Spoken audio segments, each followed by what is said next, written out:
Hello guys, તે દીકરી લો આપણે વરરાજા ઘેર આવી ગયા હતા. ઘેર આવીને હેરવાની બુક કરી દીધી ને હવે લાગેલા એકદમ લાકડા ફાડવા માટે. તો કેટલી ચિંતા હે. લાકડા ફાડી રહ્યા. એક બે દાડા પોમણા પર તે રાખ્યા વરરાજાની.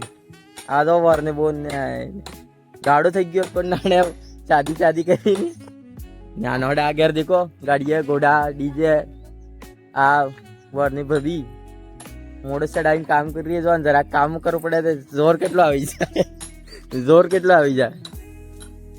સબ થઈ ગયું. આવી ગાડી હાડીએ સબ બુક થઈ ગઈ. બસ 2 દાડે પૂટી. આજે હે 25 તારીખ. 2 દાડે પૂટી જતા રંગા આપણે લગ્ન લખવા. એના પૂટી ગમારોળા ચાલુ થઈ જવાનો આપણે. એ બડેલા રહો આપણે દેખાડેંગા આગળ ને બી વિડીયો આવતા रहेंगा. લાઈક કરજો, કમેન્ટ કરજો. આવી રહ્યા વરરાજા. બીજું વરરાજા એવા હાસમાં આવી ગયા હતા ને તે દાડે ક્ષેત્ર બુક કરવા ગયા હતા. આપણે સ્ટોરી મિની આપી દીકી યોગા કેટલા ખુશ હતા આમ કે આજે જ શાદી છે એમ.